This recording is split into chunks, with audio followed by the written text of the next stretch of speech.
Hidden Side of Keanu Reeves. Midnight Truth. The Hidden Side of Keanu Reeves. Los Angeles, USA. A new YouTube channel called Heroic Acts suddenly exploded in popularity. But these weren't just ordinary entertainment videos. Each one held a deep secret, a hidden truth, and a powerful human emotion. Keanu Reeves and Trevor Noah. You need to hear this. When Keanu walked into the studio, Trevor Noah paused for a moment.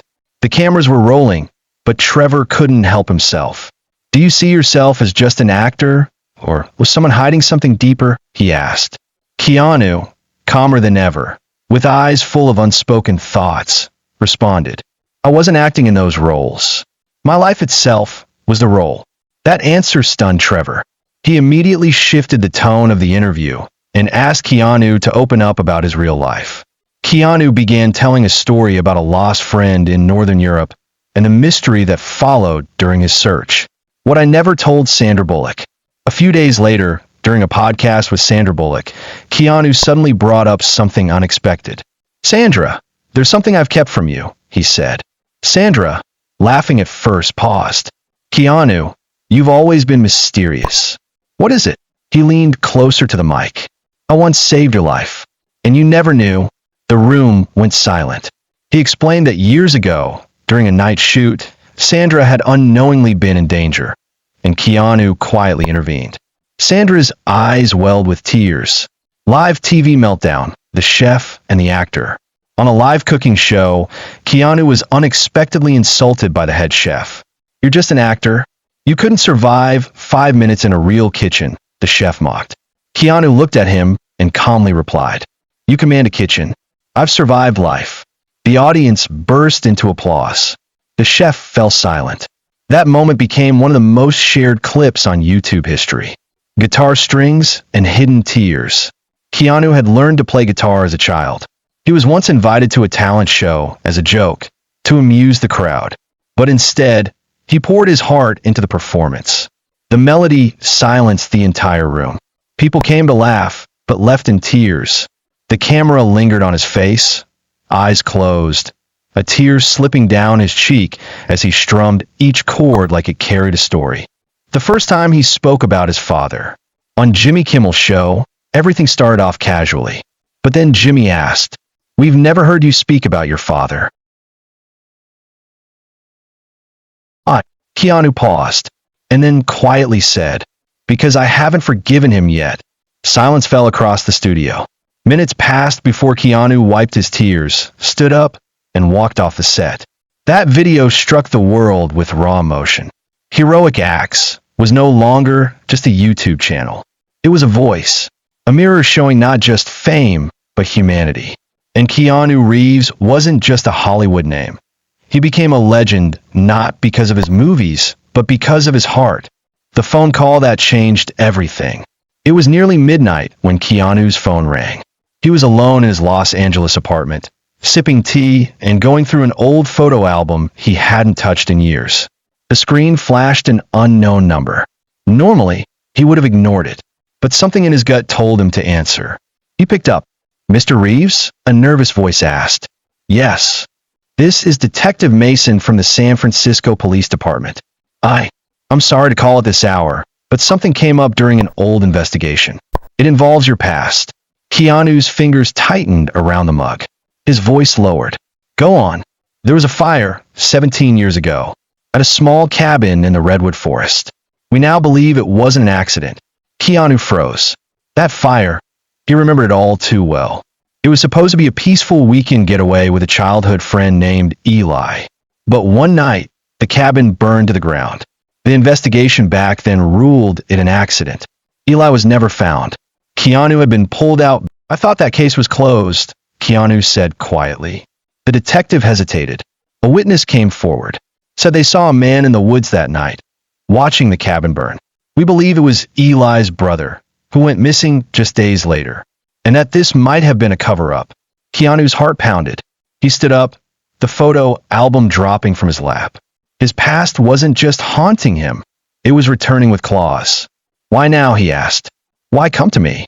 "Because," the detective replied, "Eli's brother is back, and he's been asking for you." A cold silence fell between them. Keanu slowly walked toward the window. The city lights flickered below, but in his mind, he was back in the woods, smoke filling his lungs, Eli's voice screaming his name through the flames. He thought it was all gone, just a nightmare tucked away in the past. But nightmares, he was starting to realize, don't disappear. They just wait.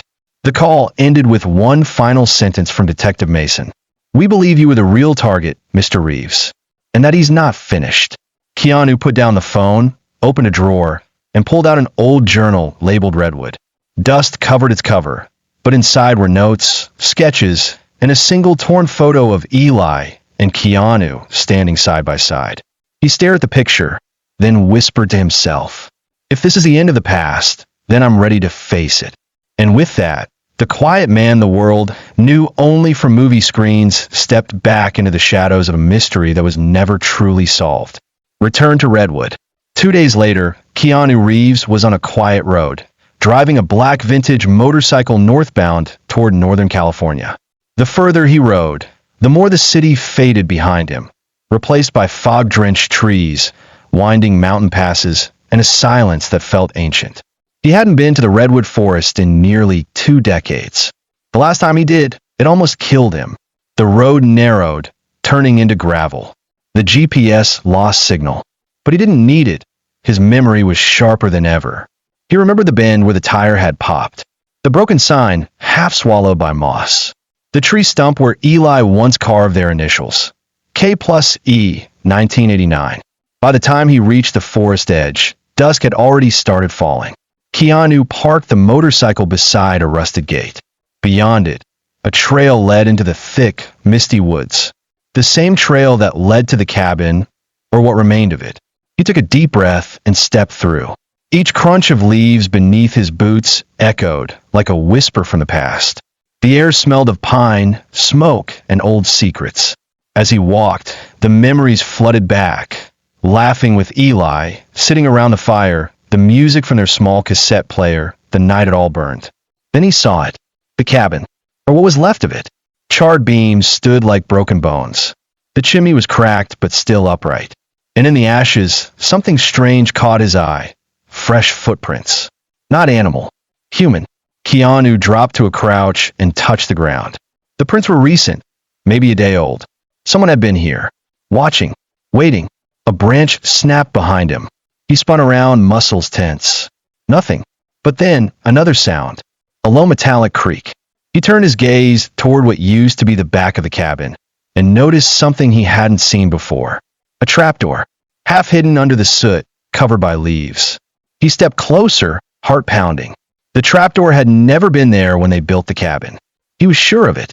Yet it was old, rotted, as if it had been there for years, waiting. He knelt down, hands trembling slightly, and opened it. Darkness and stairs, descending into the earth.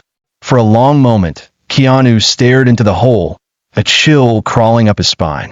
He knew he shouldn't go down there alone, but something inside him, rage, grief, or unfinished loyalty to Eli, pushed him forward. Step by step, he entered. The air was damp and cold, filled with the scent of mold and metal. The walls were lined with wooden planks. At the bottom of the staircase, there was a small underground room, and in the center of it, a desk covered in yellowed papers, maps, and photos of Keanu, some recent, some from years ago. Someone had been watching him, obsessively. His hand shook as he reached for one of the papers. It was a journal page. The handwriting was familiar. Eli's brother. "He thinks I'm dead, but I watched them all leave me. He left me, and now he'll understand what it feels like to be forgotten." Suddenly, a noise echoed from above. The trapdoor slammed shut. Keanu's breath caught. He wasn't alone. Voices beneath the ashes. The door slammed above him with a chilling finality. Darkness wrapped around Keanu like a burial cloth. He rushed up the stairs, 3 at a time, pounding on the underside of the trapdoor. Locked. He was trapped. There was no cell phone signal, no flashlight, just the dim blue glow of a cracked emergency bulb fixed to the ceiling, flickering like a dying heartbeat. Keanu took a deep breath, drawing on years of calm and control. He looked around the underground bunker. Whoever built this hadn't done it recently. The wood was old, but the photographs, those were new, very new. There were over 20 pinned to a corkboard. Photos of Keanu, taken from a distance on film sets, walking alone, even one with Sandra Bullock from the recent podcast shoot. Another showed him speaking to Trevor Noah, the same day the new video aired. Someone had been following him for months, possibly years. But who? Suddenly, a faint sound made his heart freeze. Breathing. Not his own. It was shallow, shaky, and coming from the far corner of the bunker, behind a wooden divider. Keanu crept closer, slowly, silently. He stepped around the divider, and his breath caught. There was a man sitting on the floor, wrists chained to the wall. Hair long, face covered in grime and bruises, but eyes wide with recognition. Eli, Keanu whispered. The man looked up. His lips moved slowly. Keanu. It was him. Alive. Barely. Keanu dropped to his knees, stunned. You're alive. They said you died in the fire. Eli coughed, a weak laugh escaping his throat. He made it look that way. My brother. He blamed me for everything. Then he blamed you. He brought me here. I've been here for years. I don't know how many. Keanu felt the walls close in. The betrayal was deeper than he imagined. He told me I was the mistake, Eli said, voice trembling. He said I had to watch you become famous, beloved, while I disappeared. He feed me just enough. Keeps me alive so I can suffer longer. Keanu's eyes scanned the room. There had to be a way out. We're getting out of here. I swear. But before he could act, a loud click echoed from above. Footsteps. Heavy. Slow. Purposeful. Then a voice called down, cold and calm. You shouldn't have come back, Keanu. It was Eli's brother. The man no one had seen in nearly 20 years. The one the police assumed had died too. Keanu stepped between the voice and Eli, instinctively protective. You don't have to do this, he shouted. You need help. The voice replied with a hollow laugh. No, you need to suffer. Just like I did. Just like he did. You left us in the fire. Now you'll burn with us. Then, gasoline began pouring through cracks in the ceiling. The air thickened with the sharp, chemical scent. Eli began to panic. He's going to light it, just like before. He wants us to relive it. Keanu grabbed a rusted iron pipe from the floor and began smashing at the hinges of the trapdoor. No luck. But then he spotted it. A vent. Old, rusty, and barely wide enough for a person to squeeze through. Keanu rushed to it, kicked off the cover. Can you crawl? He asked Eli. I'll try. Keanu helped lift him, though he was weak. Eli groaned in pain, but together they pushed forward into the narrow tunnel. Smoke was already starting to creep down the stairwell. A match had been lit. Behind them, the fire crackled to life. Keanu's shirt caught on a nail, tearing open at the shoulder. He kept moving, pulling Eli forward, coughing, choking, not stopping. The tunnel seemed endless. Then light. Cool, silver light. They burst out through the vent, falling into wet grass in the middle of the forest. Gasping for air as flames erupted from the cabin remains behind them. Keanu lay on his back, chest rising and falling rapidly. Eli beside him, alive. Barely, but alive. He turned to his old friend. It's not over, Keanu whispered.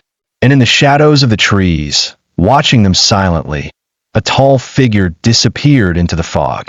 Keanu stayed beside Eli for over an hour, both of them lying in the damp grass, breathing in the cold forest air. The flames behind them had mostly died down, but the smell of smoke still clung to their skin and clothes. Eli's eyes kept closing and fluttering open again. He was exhausted, starved, and pale but alive. That word echoed in Keanu's mind like a miracle, alive. Eventually, Keanu stood and took off his jacket, placing it gently over Eli. He reached into his boot, pulling out a small satellite tracker he always kept hidden. He held it in his hand, hesitated for a moment, and then activated it. A red light blinked. Someone would find them now. Maybe the authorities, maybe someone else. But at least they were no longer lost. Minutes passed before headlights appeared through the trees. It wasn't the police. It was a black SUV, silent and steady, gliding over the grass like it had been here before. The door opened and a woman stepped out, tall, dark leather coat, sharp eyes. Keanu recognized her. It was Agent Calloway, someone he hadn't seen since a past operation in Eastern Europe back when he'd helped the CIA undercover. Something most people didn't know about him. "Looks like you stepped into something deep again," she said, approaching slowly. "You're bleeding." Keanu nodded toward Eli. "He's alive. His brother, he's still out there." She didn't blink. "We know. We've been watching him. Just didn't think he'd drag you into it." "Why didn't you stop him?" Keanu asked. "We didn't have enough. He disappeared, changed his identity. Now we do." She knelt beside Eli and radioed for medics. Keanu stood in silence, staring at the smoldering cabin. It wasn't just a fire. It was a message. The photos, the traps, the voice. It was all planned. He wasn't just watching me, Keanu thought. He was rehearsing. Eli was carried into the SUV on a stretcher, half conscious. As the door shut behind him, Agent Calloway looked back at Keanu. "You're not finished with this," she said. "I know," he replied. He walked toward his motorcycle, wiped ash off the seat, and paused before starting it. In the trees, something shifted. A single photograph fluttered to the ground, a picture of Keanu taken just yesterday in Los Angeles. He picked it up, written on the back in crooked black ink. "Next time I won't miss." Keanu looked around the woods, heart steady, jaw set. He knew what came next. This wasn't survival anymore. It was war. The ride back to Los Angeles felt longer than it should have. Keanu didn't take the highway. He took the back roads, the long way, the kind of roads no one used unless they didn't want to be seen. The air was colder than usual, and the night deeper. Every shadow along the road reminded him of a face, a sound, or a moment he had tried to forget. The closer he got to the city, the more focused his mind became. This wasn't just about Eli anymore. It was about something larger, something that had been growing in the dark for too long. By the time he reached his home on the outskirts of the city, dawn was breaking. The sky was pale orange, and birds were beginning to sing like the world had no idea what was really happening. Keanu pulled into the driveway, parked his motorcycle, and just sat there for a minute. The engine ticked softly as it cooled. He stared at his hands. They were still shaking. Inside, the house was silent. Too silent. He moved cautiously, checking the windows, the doors. Nothing broken. No sign of forced entry. Still, something felt off. His instincts were never wrong. He walked into his study, turned on the desk lamp, and froze. His entire wall, the one where he kept his film awards, old photos, and memorabilia, was bare. Every single photo, trophy, and frame had been removed. In their place, taped to the bare wall with black electrical tape, were new photos. Of him, sleeping, talking, walking out of the coffee shop. Whoever had been watching him hadn't stopped. They had been inside his house. On the desk was a single object, a burnt match, resting on top of a script he had left open days ago. His breath caught. They were telling him they could reach him anytime, that nowhere was safe. This wasn't just psychological warfare. It was personal. It was intimate. He heard a faint buzz, his phone. He picked it up. Unknown number. He answered. A voice, calm and deliberate, filled his ear. "You should have stayed away from the forest." Then the call ended. Keanu stood still for a moment, the line still pressed against his ear. He didn't move. He didn't speak. Then he walked to the closet, unlocked the wooden trunk at the bottom, and opened it. Inside was a case. He pulled it out, unlatched the locks, and revealed what was inside. His old SIG Sauer pistol, a satellite uplink device, burner phones, and a dusty folder labeled Archiven. A name from his past. A file he had promised himself he would never open again. He opened it. The first page was a photo of Eli's brother. But beneath it were names, locations, maps, an entire network of people that had vanished years ago, presumed dead or rogue. But Keanu now understood something very few did. This wasn't one man. It was a cell, and it had just been reactivated. Keanu didn't sleep. He spent the rest of the morning going through the Archiven file, page by page, his mind sharper with every line of text. The more he read, the more a disturbing picture formed. Archiven wasn't a person or a place. It was a code name for a covert program, unofficial and disbanded years ago. Or so he thought. It had started as a deep-state psychological warfare initiative designed to recruit and train individuals for black ops surveillance and sabotage. The program had gone underground after a scandal involving the death of 3 agents during a failed mission in Siberia. Keanu had been peripherally involved in that mission, not as an agent, but as a civilian consultant brought in for his understanding of high-risk behavioral modeling. He was never supposed to be a target, but now he realized maybe he always was. A sharp knock at the door jolted him from the file. 3 knocks, then 2, then 1. A coded rhythm. He stepped to the hallway, checked the camera feed. It was Calloway. He let her in, locking the door behind her. "You were right," she said immediately. "We've confirmed Eli's brother, Jacob, is alive. Not only that, he's connected to at least 2 other missing persons tied to Arkaven. They disappeared under identical circumstances." Keanu handed her the photo from his wall. "They've been in my house." She scanned it quickly. Her expression didn't change, but her posture did. Tighter, more alert. "We're officially dealing with a ghost unit. Off the books. Likely rogue. They're replicating Arkaven's old tactics: obsession, surveillance, disorientation, psychological breaks." "Then they're not done," Keanu said. "They're escalating." Calloway nodded. "That match they left? It's not just a threat. It's a signature. They call themselves the Ember Sequence. They believe the world has forgotten what fear is. So they light fires, literal and metaphorical, to wake it up." Keanu turned back to his desk, eyes scanning the wall of photos. One of them caught his attention now, one he hadn't noticed before. It was of a woman, early 30s, short dark hair, sitting on a park bench across from his usual lunch cafe. At first glance, she looked like a background pedestrian. But now he saw it. She was always there. He grabbed the photo, turned it over. No note. But in the bottom corner was a watermark, barely visible. 2 letters, yes.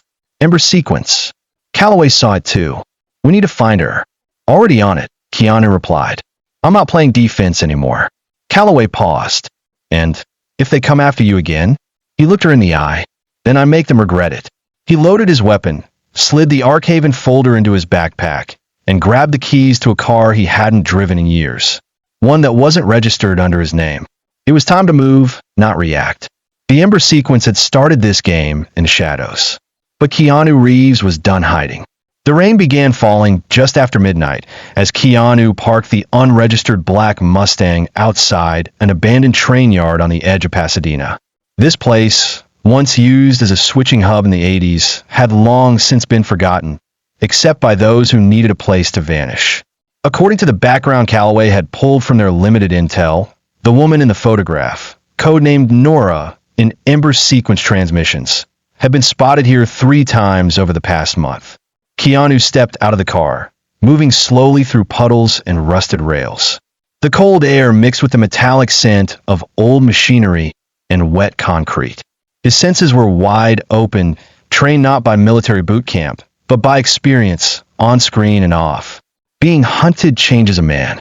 He reached a large cargo container at the far end of the yard. The lock had been broken recently. Scratches near the latch. Someone had been in and out. Keanu opened it slowly. Inside, the space had been converted into a makeshift intelligence cell. Maps lined the walls, all connected with black thread. Polaroids, newspaper clippings, satellite prints. And at the center of it all, pinned like a trophy, a high-resolution photo of Keanu's face. He stepped closer. Red ink circled his eyes. Underneath, a line written in blocky handwriting. The face of the broken system. Collapse begins here. Keanu scanned the other walls. There were faces of journalists, whistleblowers, psychologists, actors, and even politicians. All marked, some with dates, some already crossed out. Targets. And he was the next one. But what caught his attention was a laptop still glowing faintly in the corner. He opened it, surprised it hadn't been wiped. On the desktop were folders labeled with years, 2019, 2020, 2021, and so on, until 2025. The latest folder was titled simply, Ignition. Inside, audio recordings. He clicked on the most recent. Nora's voice filled the container. Calm, cold, purposeful. The subject continues to resist, the necessary narrative. His behavior is erratic but functional. Target activation is pending. We must proceed with Phase 3 by July 1st. If he does not fracture, we burn the net around him. That will force exposure. Keanu stared at the screen. They weren't just watching him. They were planning to dismantle his entire world. His credibility, his connections, his name. This wasn't an assassination attempt. It was erasure. He heard a sound outside, a faint metallic clink. He shut the laptop and moved quickly to the side of the container, pulling out his weapon. A shadow moved across the entrance. Then a whisper. You weren't supposed to find this yet. He stepped out with his gun raised, only to see a figure vanish behind another row of containers. He gave chase. The yard echoed with footsteps and thunder. He rounded the corner and saw her, Nora. Same woman from the photo. She turned to face him, hood down, eyes bright with some mix of madness and calculation. You're early, she said. You're finished, he answered. But before he could step forward, she pressed something on a small device in her hand. A nearby freight car exploded, throwing them both off their feet. When Keanu came to, Nora was gone. But the entire container, the evidence, and the laptop, everything was burning. She hadn't come to kill him. She came to clean up the scene. But she hadn't expected him to survive. Again, Keanu stood, body aching, jaw clenched. They'd started a fire. Now he would finish the war. Smoke still rose behind him as Keanu stumbled out of the wreckage.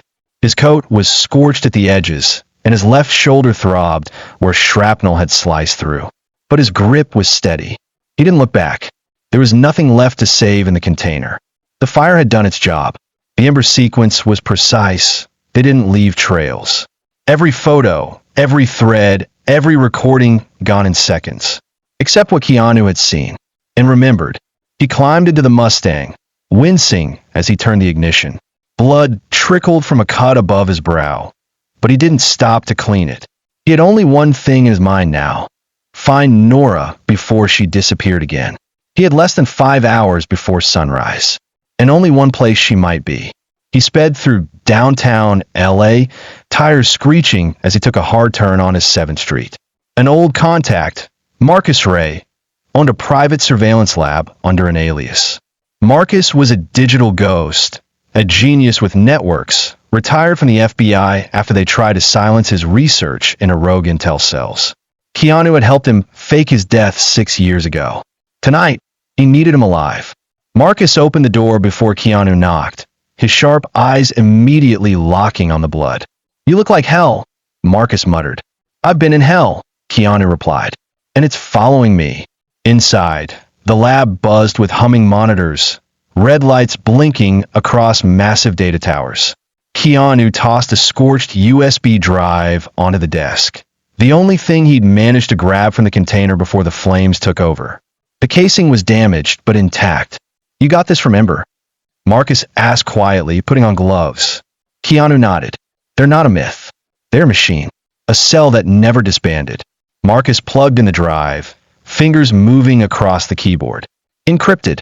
Military grade. But old. Give me a minute. As the decryption began, Keanu sat on a steel stool and stared at a monitor showing dozens of cameras across the city. Gas stations. Parking lots. Rooftops. I need a trace, he said. Woman. Codename Nora. She triggered a detonation near me less than an hour ago. She's mobile, fast, and likely has field training. Marcus tapped a few keys. Anything else? She said I was early, like I was supposed to show up later. Marcus turned slowly. Then she's not done yet. A soft ding echoed through the room. The USB was cracked open. Lines of code flooded the screen, followed by a folder. July_protocol. Inside were files titled Asset List, LA, Psychological Disruption Plan, Fracture Phase Targets, Public Narrative Controls, Reeves_score schedule.pdf. Keanu froze. They had his full itinerary. Interviews, private events, even flights. They had known his every move for weeks. Maybe longer. Marcus pulled up a map on the main screen. Her trail just pinged 3 blocks from here. A traffic cam saw her bike. She's headed toward the West Docks. Keanu stood instantly. Then, that's where I'm going, Take this, Marcus said, handing him a secure earpiece. I'll feed you camera views in real time. But if she sees you first, she won't. Keanu interrupted. He took one last look at the monitor, flashing his own schedule. July 1st, highlighted in red. He had less than a week to stop whatever fracture phase meant. But first, he had to catch the ghost. The rain had stopped, but the sky was still heavy with clouds as Keanu reached the west docks. Rows of rusted containers lined the waterfront like forgotten tombstones, the air thick with salt and old oil. Every step echoed in the open space, making stealth nearly impossible. But he wasn't here to hide. He was here to end it. Marcus's voice crackled in his ear. She's here. Dock 14. He sighed. She's not alone. Keanu crouched behind a container, peeking around the edge. A black SUV was parked near the far end, its engine still humming. Two figures stood nearby, armed, alert, and scanning the area. Nora was standing between them, holding a tablet, speaking into an earpiece. He moved quickly through the shadows, ducking between crates and coiled ropes, closing the distance with every breath. He could hear her voice now, calm and mechanical. Phase 3 begins with detachment. The subject must be isolated by force or manipulation. Psychological disintegration is more effective than bullets. Keanu clenched his jaw. They weren't just trying to kill him. They were trying to break him.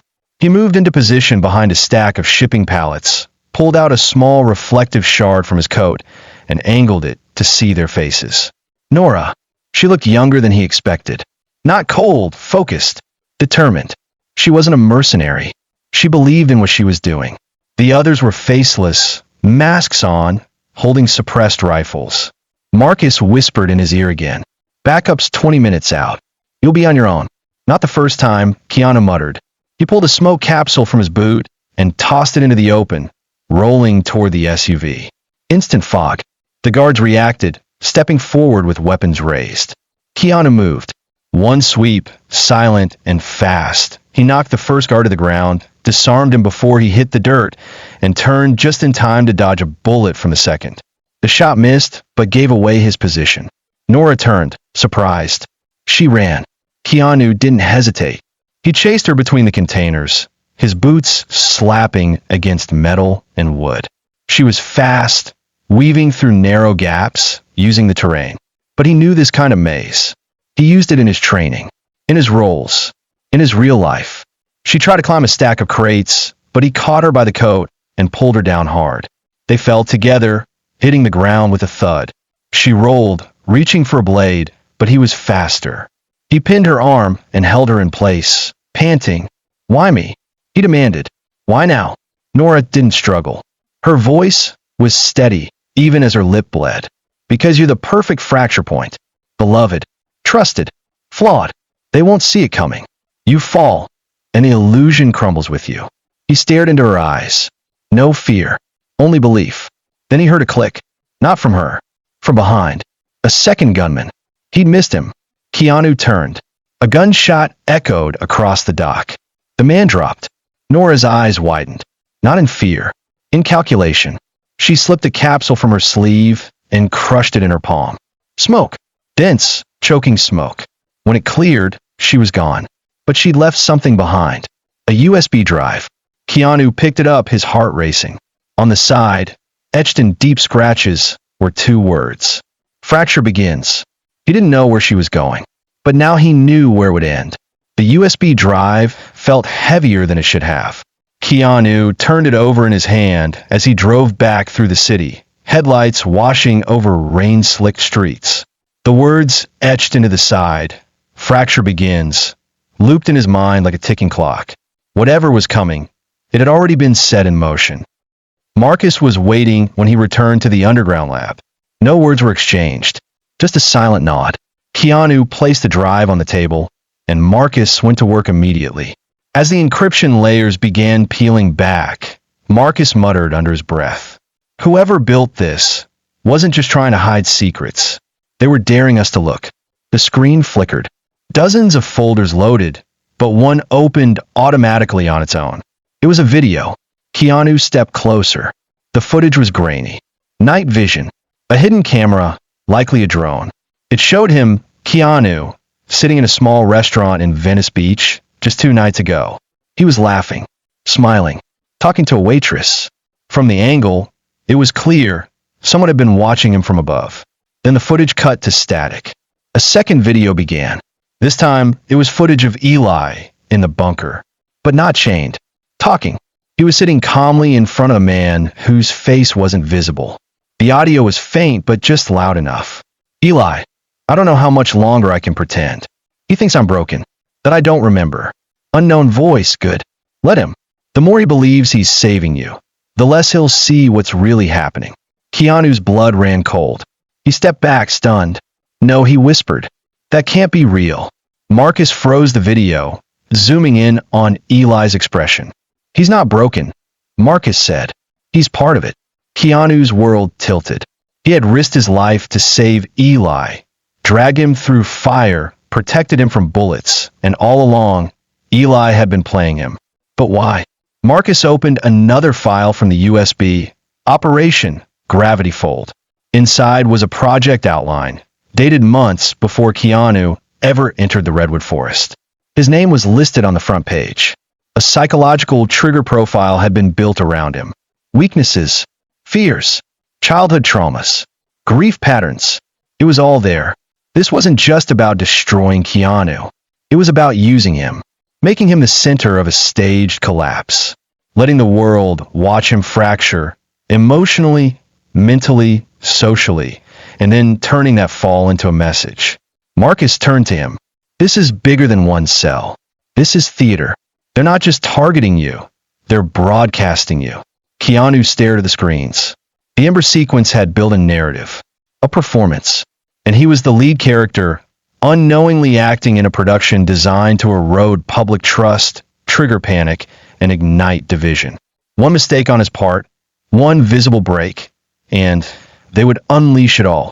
His face, his voice, his downfall. They'd already written the ending. But Keanu wasn't ready to play his part. Not yet. He leaned over the desk. Pull every camera feed near Eli's hospital. If he's awake, I want eyes on him. You think he's going to disappear? Marcus asked. Keanu's voice was low. No, I think he already has. The hospital was quiet on the surface. Clean white halls, nurses moving in silence, monitors beeping in rhythm. But underneath, there was tension. Keanu sat in a parked car across the street, engine off, watching the facility's east entrance through binoculars.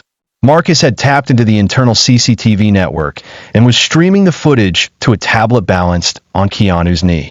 Eli's room was listed under a false name, Eric Halden, tucked at the end of the fourth-floor hallway in the recovery wing. He was supposed to be unconscious, sedated, under round-the-clock guard. But the screen told a different story. At 2:14 a.m., Eli sat up. No signs of weakness. No dizziness. Just a calm, fluid motion as he removed the 4 from his arm and swung his legs over the bed. 30 seconds later, he was dressed in black, clothes that had been hidden beneath the mattress, and laced-up military-grade boots. Keanu clenched his jaw. He never needed saving, he muttered. Marcus's voice came through the earpiece. You watching this? I am now.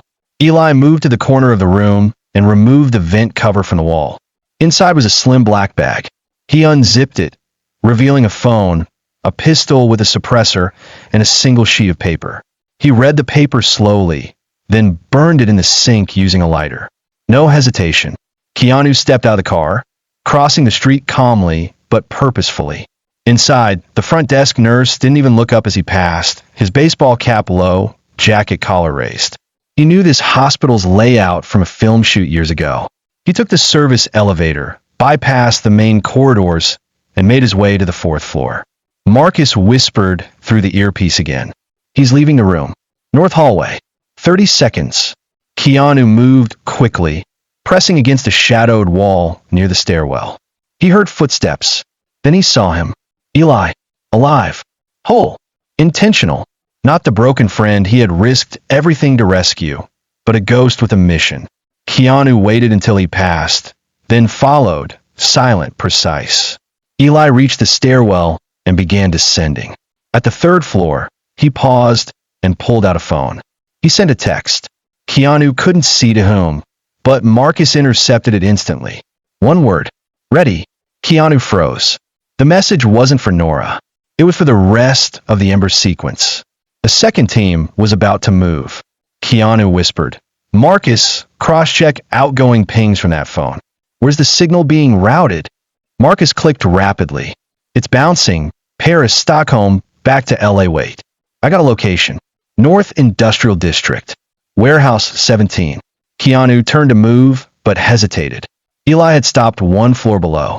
He was planting something behind the fire extinguisher. Keanu zoomed in with his phone camera. A device.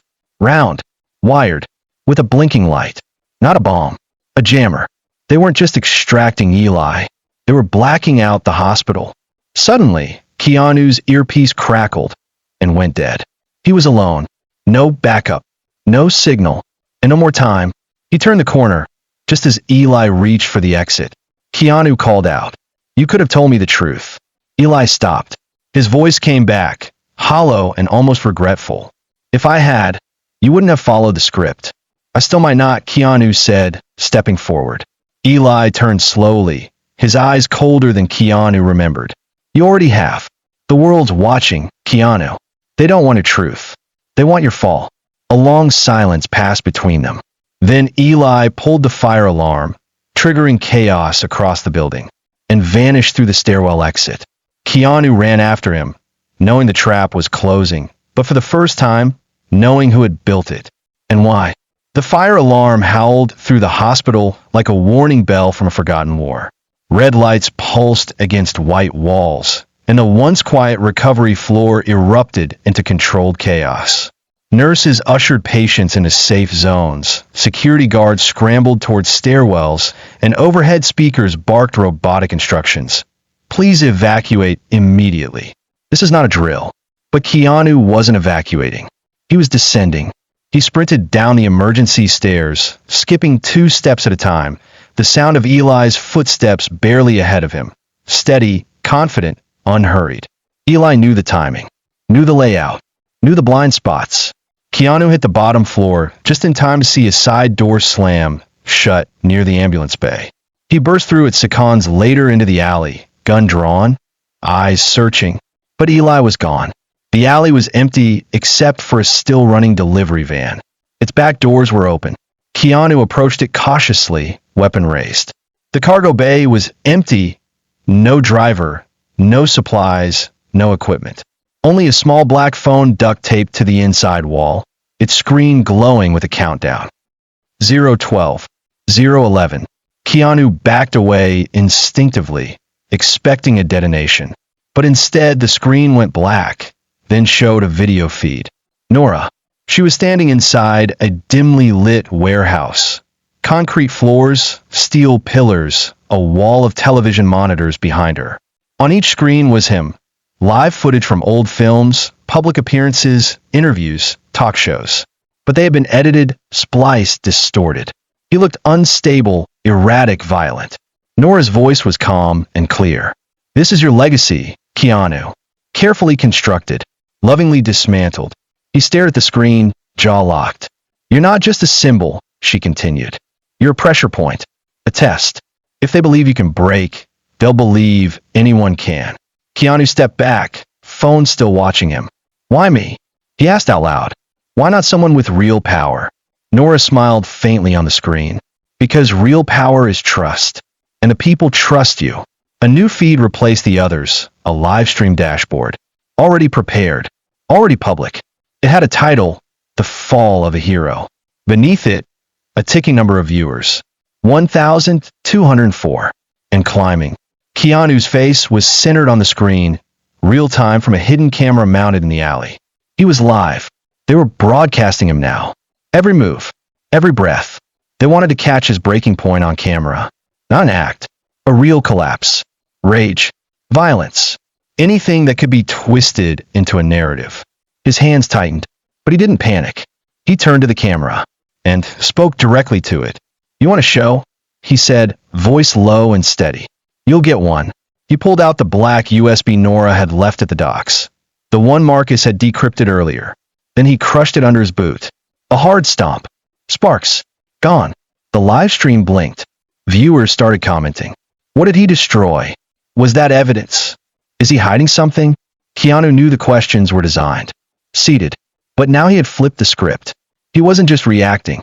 He was forcing them to pivot.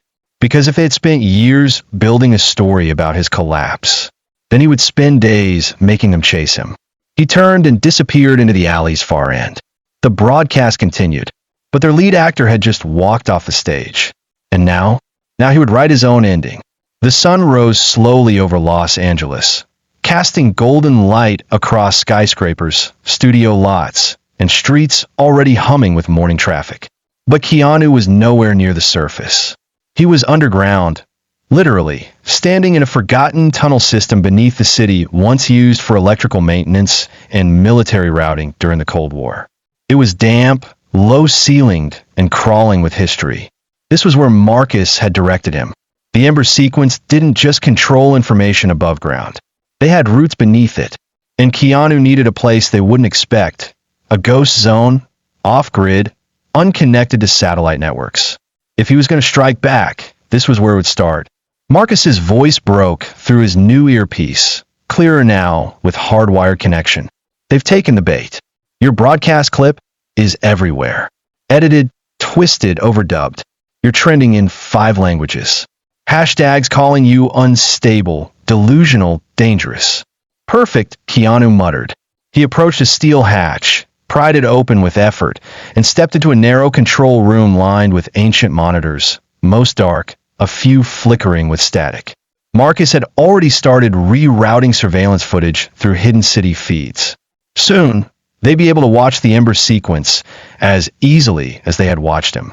On one screen, a pixelated figure appeared. Nora, moving through what looked like a tech warehouse, speaking to an unseen audience. She's at Site Gamma, Marcus confirmed. Looks like she's prepping a data burst. Probably Phase 3. Fracture protocol? Keanu asked. Worse. They're going to leak falsified footage of you, doing things you've never done. Violent things. Manipulated video, deep fakes, fake phone calls. Once it's out, the narrative can't be undone. Keanu rubbed his forehead. They don't need me to fall.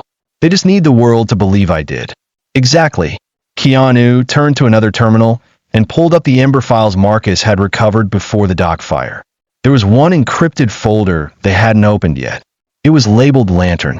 He ran the access key Marcus had built, bypassing 4 layers of security. Inside, blueprints, a stage, microphones, seating layouts, lighting designs, and a date. July 1st. Marcus swore softly. That's the tech conference you're scheduled to speak at. Global stream, millions watching. They plan to hijack the feed and replace your speech with a doctored one. Keanu stared at the plans. It all made sense now. They'd spent months watching him, not to kill him, but to reconstruct him, piece by piece.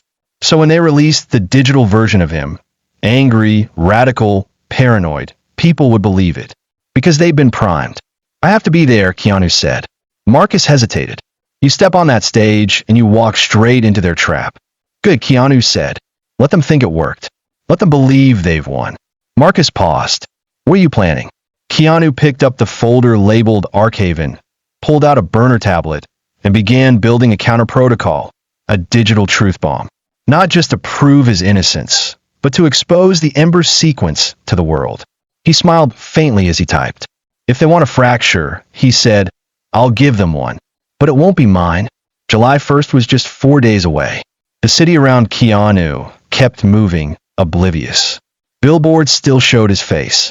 Movie trailers still played his voice. But behind the scenes, powerful forces were working to erase the man beneath the fame. And in their place, they were building something monstrous. But Keanu was building too. Deep inside the abandoned tunnel hub, he and Marcus transformed the old Cold War room into a war room. Marcus rerouted live feeds from satellite scrapers.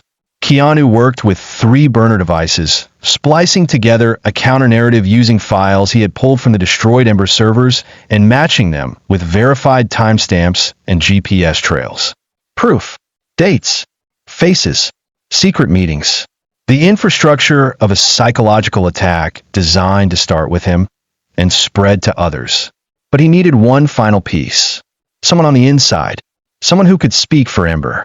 That night, Marcus intercepted a communication ping from an encrypted device connected to Eli's signature. The message wasn't meant for Keanu, but it gave him what he needed. A meeting. Location, Griffith Park Observatory. Time, 3:03 a.m. Code phrase, 1 candle burns. Keanu didn't tell Marcus he was going. He went alone. The observatory stood silent under the pale moonlight. It was almost beautiful, almost holy. But Keanu had long stopped trusting beautiful places. He arrived early and waited in the shadows. At 3:03 sharp, he heard slow footsteps.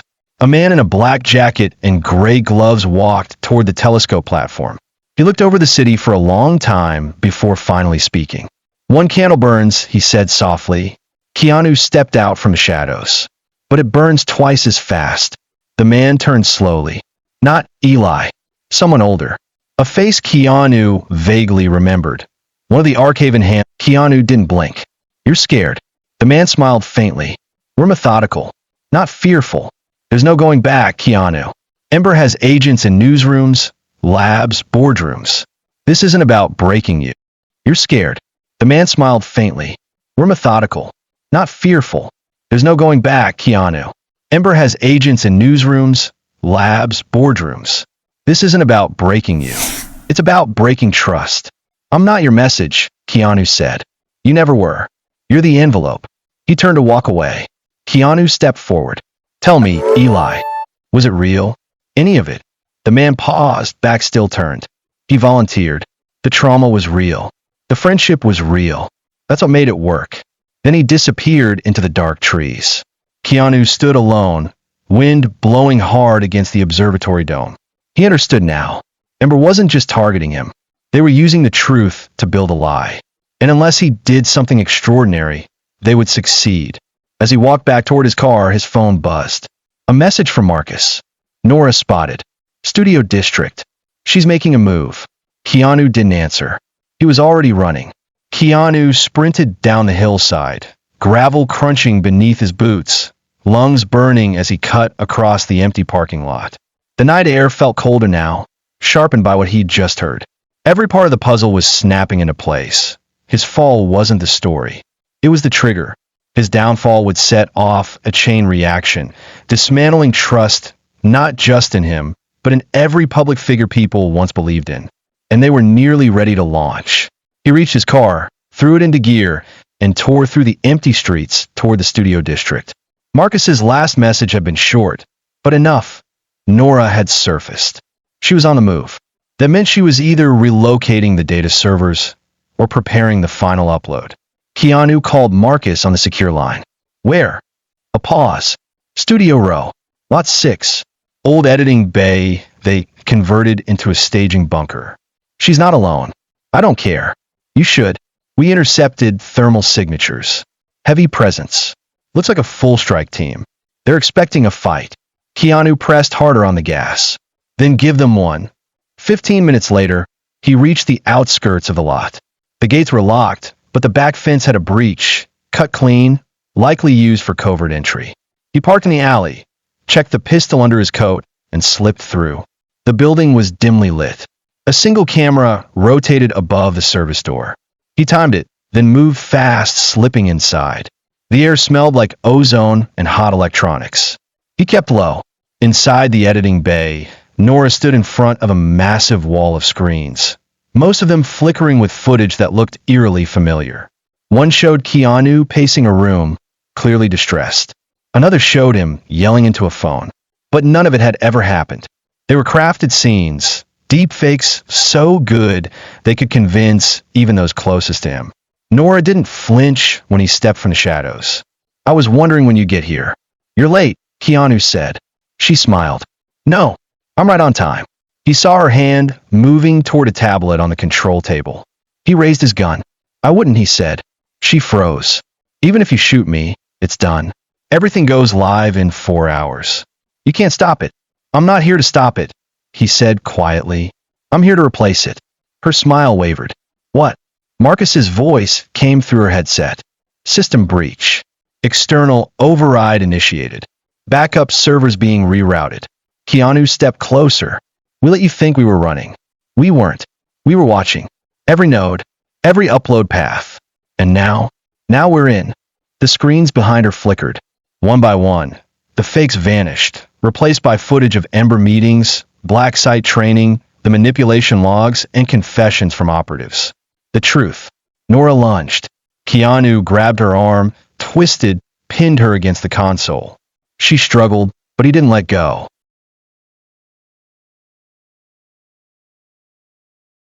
Your lie was good, he said, but your arrogance ruined it. From outside, sirens wailed. Federal agents had arrived. Nora looked at the screens, eyes wide as everything they'd built was unraveled in real time. You think people will believe this? No, Keanu replied. I think they'll feel it, and they'll start asking questions. She stopped struggling. He stepped back as agents stormed in, weapons raised. Nora was taken, hands behind her back, face stone cold. But Keanu didn't watch her leave. He looked at the wall of screens, now broadcasting truth. And for the first time in weeks, he finally exhaled. Keanu walked out of the studio into the breaking dawn. The air smelled of dew and metal, but there was something new in it too, clarity. He didn't look back at the sirens, the agents, the bunker they were now raiding. He had seen enough, said enough, done enough. But it wasn't over. Not really. As he crossed the parking lot, Marcus called. It's everywhere now. The real files. The confession logs. The surveillance footage. Journalists are picking it up already. Keanu kept walking. How long until they try to spin it? They're already trying. But we're ahead. This time, he ended the call and got into the car. His hands rested on the wheel, motionless. The city before him was waking up. Lights turning on. News alerts going out. Social media flooding with two narratives, the lie and the truth, fighting in real time. But this time, the truth had something it didn't before. Proof. He drove through the quiet streets, past people starting their day with no idea they'd almost been dragged into a narrative collapse designed by a shadow group. The Ember sequence would take hits. Some of them might scatter. Others would vanish. But their hold was broken. Their silence cracked. Back at the bunker, Marcus reviewed live analytics. Millions watching the uploads, thousands joining threads, dozens of whistleblowers stepping forward. The myth of Ember had unraveled. But Keanu had one last stop. He parked outside a small house in the valley, unmarked, ordinary. He rang the doorbell. It opened. Eli stood there, his expression unreadable. You should come in, he said. Keanu stepped inside. The room was quiet. No traps. No lies. Just silence. The kind that comes after a storm. They sat across from each other at the kitchen table. Eli broke the silence.